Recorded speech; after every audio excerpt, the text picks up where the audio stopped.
ముఖ్యమంత్రి గారిని బలపరచాలనే ప్రతిపక్షాల కుట్రను వీళ్ళు అమలు చేస్తున్నా ఉన్నారు. వీరు అమలు చేసేటువంటి కుట్ర ఇది చాలామందికి అర్థం అవుతుంది. తెలంగాణ ప్రజలు కూడా అర్థం చేసుకుంటున్నారు. మీరు ఆయుధాలు వాళ్ళ చేతికి ఇవ్వడం అంటేనే మీరు మాట్లాడే విధానం, ప్రభుత్వాన్ని మీరు విమర్శించే విధానం, ముఖ్యమంత్రి రేవంత్ రెడ్డి గారిని బలహీనపరచాలనేటువంటి కుట్రను, ప్రతిపక్షాల ఆలోచనల్ని మీరు అమలు చేస్తున్న తీరును మేము తీవ్రంగా ఖండిస్తున్నాం. దాన్ని తెలంగాణ రాష్ట్ర ప్రజలు కూడా అర్థం చేసుకుంటున్నారు. అదేవిధంగా తెలంగాణ రాష్ట్రంలో ప్రతి కాంగ్రెస్ పార్టీ కార్యకర్త కూడా అర్థం చేసుకుంటున్నారు.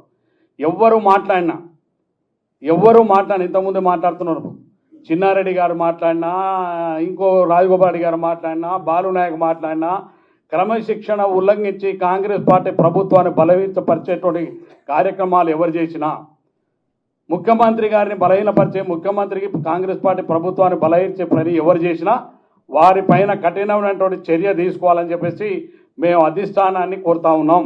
ఎందుకంటే కాంగ్రెస్ పార్టీ ప్రభుత్వం ఇవాళ ప్రజల సంక్షేమం, ప్రజలు ఇవాళ సంతోషంగా ఉన్నారు ముఖ్యమంత్రి గారు రేవంత్ గారి పట్ల.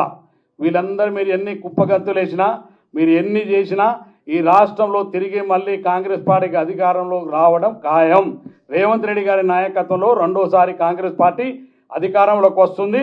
వారి నాయకత్వంలో కాంగ్రెస్ పార్టీ ప్రభుత్వం ఏర్పడుతుంది. మీరు ఎన్ని కుట్రలు ఇందులో ఉండి చేసినా, వారి ఆలోచనలు మీరు అమలు చేసినా, కానీ తెలంగాణ ప్రజలు, తెలంగాణ కాంగ్రెస్ పార్టీ కార్యకర్తలు మళ్ళీ రేవంత్ రెడ్డి గారి నాయకత్వాన్ని బలపరిస్తే ముందుకెళ్తున్నారు. అందుకనే క్రమశిక్షణ చర్యకు లోబడి మొన్న పిసిసి అధ్యక్షులు గారిని కానీ, మేము అదేవిధంగా ఏఐసిసి ఇన్ఛార్జి మీనాక్షి మేడం గారికి కానీ, రాహుల్ గాంధీ, సోనియా గాంధీ, మల్లికార్జున ఖర్గే గారిని కోరుతా ఉన్నాం. కాంగ్రెస్ పార్టీ క్రమశిక్షణ ఉల్లంఘించి మాట్లాడిన వాటికి క్రమశిక్షణ చర్య తీసుకోండి. సోకాసిన ఒకటితోటి వదిలిపెట్టకండి. ఎందుకంటే వీరందరూ కూడా ఏ వారో బలహీనపరచలేరు, ప్రభుత్వాన్ని బలహీనపరుస్తున్నారు, కాంగ్రెస్ పార్టీని బలహీనపరుస్తున్నారు, మా అందరి భవిష్యత్తును బలహీనపరుస్తున్నారు, తెలంగాణ ప్రజల ఆశలను బలహీనపరుస్తున్నారు. కాబట్టి వారిపైన కఠినమైన చర్యలు తీసుకోవాలి. అది ఎవరైనా కావచ్చు, కులంతో సంబంధం లేదు, హోదాతోటి సంబంధం లేదు. ఎవరు కాంగ్రెస్ పార్టీ కార్యకర్తకు ఎవరైతే కాంగ్రెస్ పార్టీని బలహీనపరచాలనేటువంటి మాట్లాడితే వారిపైన కఠిన చర్యలు తీసుకోవాలని మా అందరి డిమాండ్. అందులో భాగంగానే మేము ఒకటే కోరుతా ఉన్నాం, ఏదైతే మీరు కాంగ్రెస్ పార్టీ మాట్లాడదలుచుకుంటే మీరు ముఖ్యమంత్రి గారితో విధంగా మాట్లాడండి, మీరు లోపల ఇంట్లో మాట్లాడుకోండి, మీ సమస్యలు ఉంటాయి.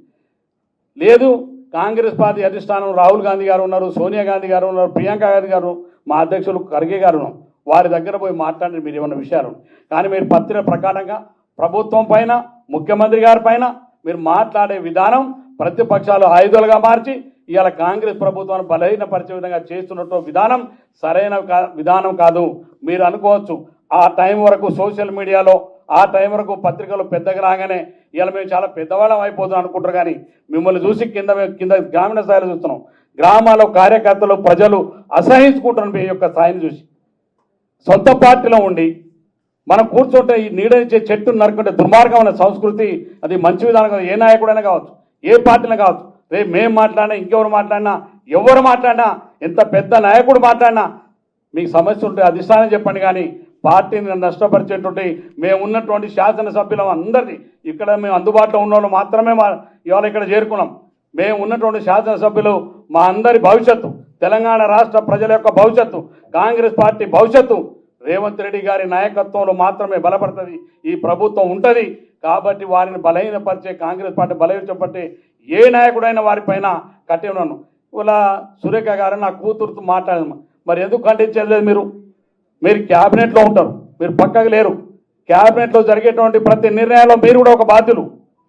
అటువంటి ప్రభుత్వ నిర్ణయాల మీద మాట్లాడినప్పుడు మీ కూతురు, మీ కుటుంబంలో మీరు క్యాబినెట్ పదవులు, ఇందులో ఎవరు అర్హత లేనోళ్ళు, అందరికీ అవకాశం ఉండి అందరూ అర్హత కలిగిన అయినా ప్రభుత్వం, పార్టీ నిర్ణయించి మిమ్మల్ని క్యాబినెట్లో తీసుకున్నారు. కొంతమంది తీసుకున్నటువంటి వాళ్ళకి మిగతా మరి ప్రభుత్వాన్ని కాపాడవలసిన బాధ్యత ఇది.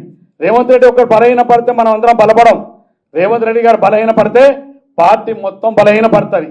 ఆ బలహీన పడాలనే కుట్ర అవతల ప్రతిపక్షాలు బీజేపీ, టీఆర్ఎస్ తోటి సాధ్యం కావట్లేదు.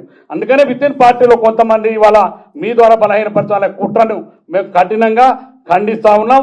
వారిపైన కఠినమైన చర్య తీసుకోవాలని కాంగ్రెస్ పార్టీ అధిష్టానాన్ని కోరుతా. అందరి నా ఒక అభిప్రాయం కానీ అందరి శాసనసభ్యుల అభిప్రాయాన్ని మేము ఇలా ఈ సభ ద్వారా తెలియజేస్తాను. ధన్యవాదాలు.